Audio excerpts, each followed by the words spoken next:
Thank you so much, Anna, for the news headlines. Let's continue with the show now. There's so much to talk about this morning. Action-packed to all the sports, and we love it. We keep telling you that it gets interesting when you are involved. You can talk to us. Our feedback mechanisms are still the same on Twitter with channels_sports, and on Facebook with channels-sports. Remember that you can also send us an email to sportsthismorning@channelstv.com. I know somebody is talking about match day 3 of the Nigeria Professional Football League.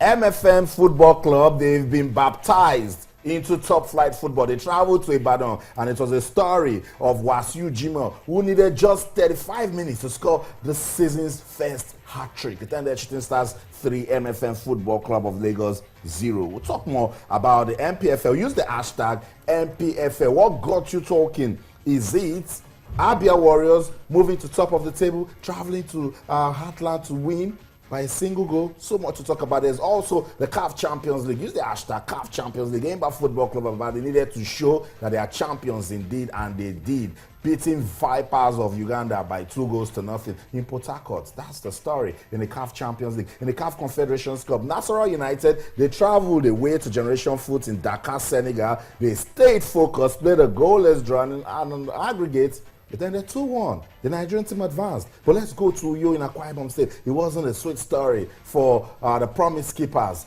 They got a penalty, lost it, and then their opponent, Vita Makanda from Congo, scored a goal. It ended 1-0 in regulation time, and on penalties, Akwa United failed to win at the Nest of Champions 6-5. It ended. That one will get us talking. Talk to us in the hashtag CAF Confed Cup. There's also table tennis. The International Table Tennis Federation World Team Championships is on the way in Malaysia. Team Nigeria is being represented, but hey, just the men, no ladies. What's going on? We'll talk about it also on the show. Make use of the hashtag table tennis. You can also talk to us in the hashtag Capital One Cup. So much to talk about. And we will begin with the World Team Championships in Malaysia.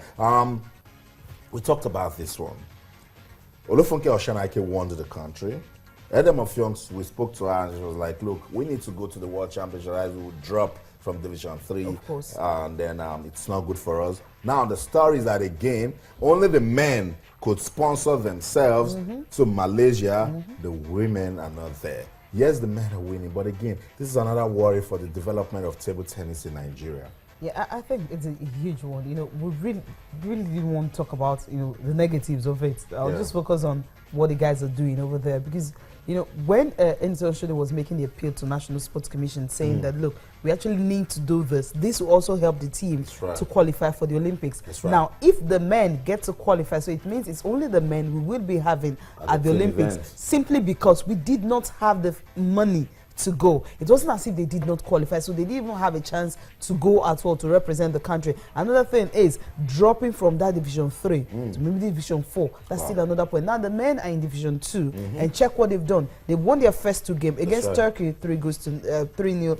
Against Switzerland, the same thing. They will be playing India this evening. Of course, if they continue like that, you see, they have how many more games to play? Just 3 more games to play. Of course, they will definitely have a better, something good to write home about. I'm happy that most of them actually traveled from their base and went to Malaysia on their own. I mean, Abiodun says he traveled all the way from Portugal, you know, and when he landed, you know, he wasn't really too ready for his first game, but he put up his best performance. Of course, he got something out of that. So I'm looking at Team Nigeria. I'm looking at, okay, what if Segun Toriola didn't have the money? Arno Kodin didn't have the resources. Of course, same with Abiodun, they didn't have, but Abiodun didn't have the resources. So it simply means we will not be there at the team's event in Olympics. So it's really a sad one.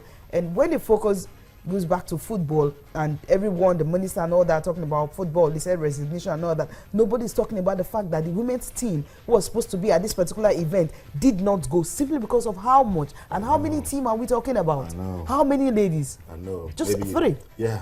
It's supposed to be 5-5. It's supposed to be 5-5. But no, they can't have 3. It's okay. It's 3 men that we have over there. Give them a representation. That's particularly women's table tennis has been struggling. And this is the team event. It will promote synergy. You know, that's my cousin Makunjola, home-based player, Arno Quadri, a professional, and playing with Arno Quadri can rub off. Now, if Olufunke Oshanaike is at this competition, Edem of Young is here, Cecilia Otu Akman from here, she's here, Rashida Adogundele also features. That's a good one. They will get to learn 1 or 2 things from Olufunke Oshanaike. Austin, very disappointing, and I have to say, surprising, pleasantly surprised that the male team actually are, in Malaysia for the competition, because on the back of them sponsoring themselves to the ITTF Africa Senior Cup, I thought, okay, where they're going to go next now, because let's be honest, it's always been on the horizon that their participation in Malaysia was always going to be in doubt. So thumbs up to the guys for making it to Malaysia.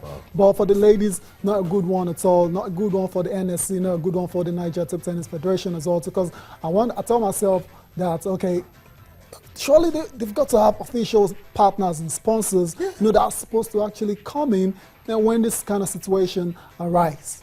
So I don't know what's going on there. Surely, table tennis is a very popular sport in the country, and you can't tell me you don't have official sponsors and partners that can sponsor trips like this. Last week I had to, face the camera, talk to the NSC, talk to the Minister of Sports, also speak to those in NTTF. This is not a sweet story for sports in Nigeria. That internationally, we go for a competition and then you get athletes sponsoring themselves to represent Nigeria. Country. Now, if Aaron Okwadri, Bade Abiodun and Segun Toriola qualifies for the doubles or the team events at the Olympics, what country are they representing? They're representing themselves. No, they're representing Nigeria. And it's Nigeria. At the Olympics, it's not individual. It's countries. You're flying the country's flag. Yeah. I'm trying to clip their first two names. I'll put it into three and form a country out of it.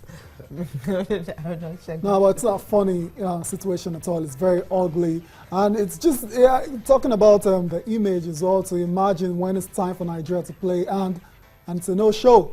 And and the organizers are wondering, what's going on with this country? It doesn't even end there. That's right. The ITTF, they've written to the NTTF and said, you're going to pay sanctions for not coming because you qualified. We did the draw. You had enough time and you didn't show up for an international competition. This like the World Cup of table tennis, where the best of the best table tennis players all over the world, they're all in Malaysia at the moment. If that the ladies didn't qualify, then we can start talking. They qualified, they are ready, they've been talking, pleading, begging, appealing, almost going down on their knees. Even the president came here, he said the same thing. So it means at the start of 2016, the National Sports Commission, the Ministry of Sports didn't even have a plan, because if there was revenue that you give to federations to say execute for 2016, so you see, it's not just football. It's a systemic problem. Big and problem. We need to change it. It's not good for the country. That's the story of table tennis in Nigeria. And we're hoping that someday it will change, because it's the same thing for wrestling. They don't know if they're going to the African Championships to qualify for the Olympics. It's the same thing for boxing. It's the same story for weightlifting.